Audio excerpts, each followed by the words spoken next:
When Halo 3 was released over 13 years ago, folks who played the campaign with 4 players could play as Master Chief, the Arbiter, and 2 extra elites. One in a default minor coloration, the other one in crimson assault armor. For some time, people have always wondered, who are these 2 elites? Do they have a name or a backstory? It is a known fact, however, that they do. In fact, they both have rich lore that goes beyond just random models. Lore that expands their character development and becomes fan favorites today. But the question remains, who are these 2, and what is their backstory? Well, they are Usze Taham and Sroam, and this is their story. Born into a prominent merchant family within Sumai Keep, Usze Taham was fathered by one of the most preeminent sword fighters on Sangheili, Toha Sumai. Even early in life, Uze proved to be a prodigy, displaying incredible prowess with the plasma rifle and sharing his father's talent with the sword. When he came of age, Uze traveled to the top war college in the Iru region on Sangheili and graduated with top honors. Afterwards, Uze's skills attracted the attention of influential Covenant officials, and he was quickly posted within the fleet of faithful Ardor. Not long after accepting the post, Uze was offered a place among the honor guard, though he declined, citing a lack of practical experience. Though in truth, Uze had no intention of becoming part of a largely ceremonial unit, but the offer was still made to him, though he declined numerous times, ignoring the warnings of his superiors that such behavior could warrant on heresy.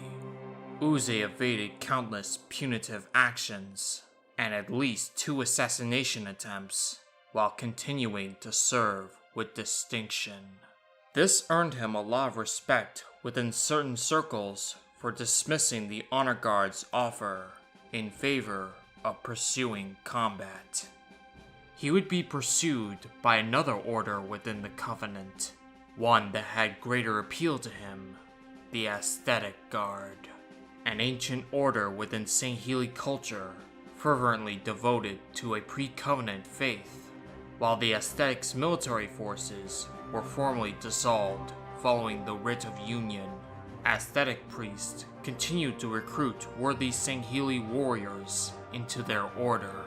They chose him as a liaison within the Covenant, while still continuing to fight on the front lines under the command of the then Spec Ops commander, Artas Fadume.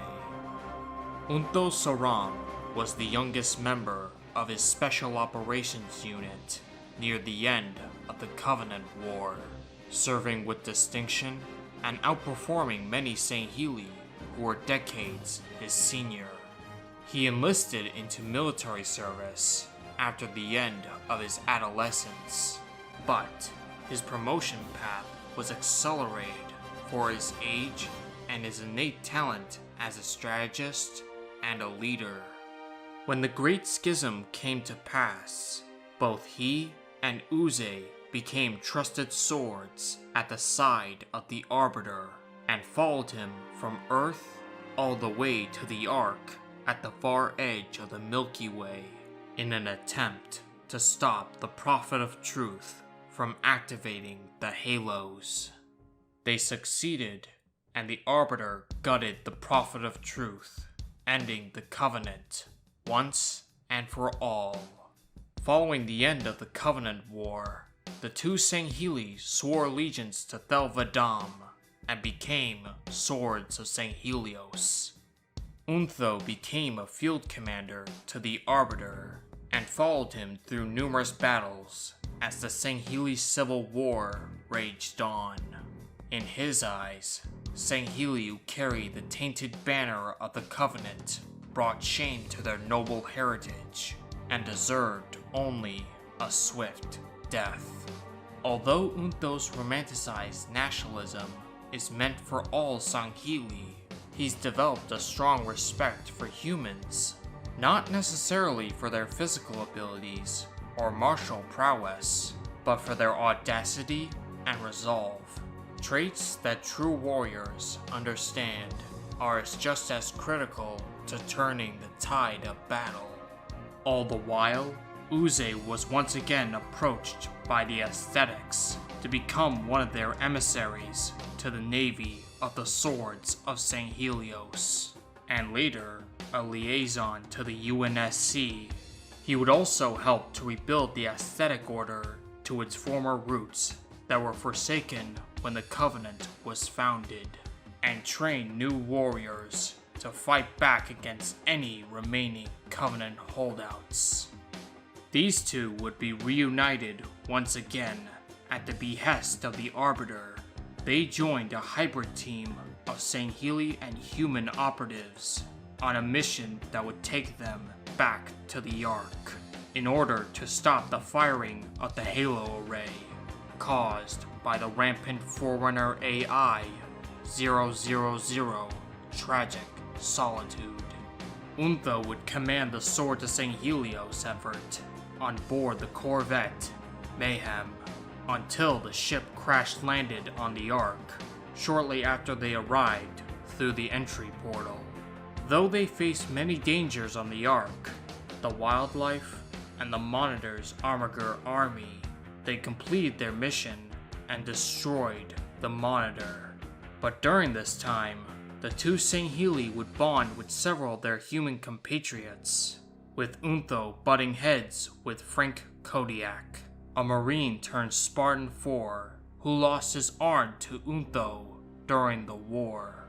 Although initially resentful over the loss of his arm, he eventually forgave Untho after destroying Tragic Solitude, with Untho even inviting him to Sanghelios, and although he politely refused, the two departed on good terms.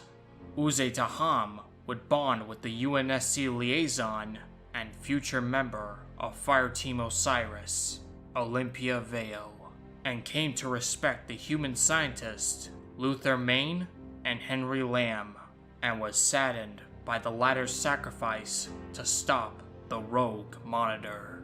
Shortly afterwards, the UNSC carrier Witness arrived through the entry portal.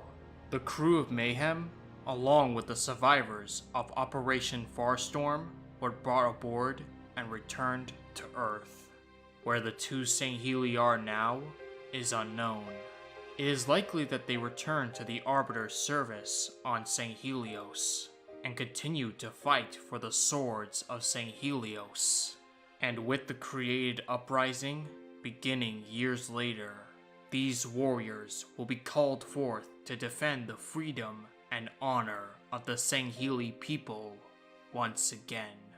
And if one thing is certain, you do not trifle with Uze Taham and Untho Sroam.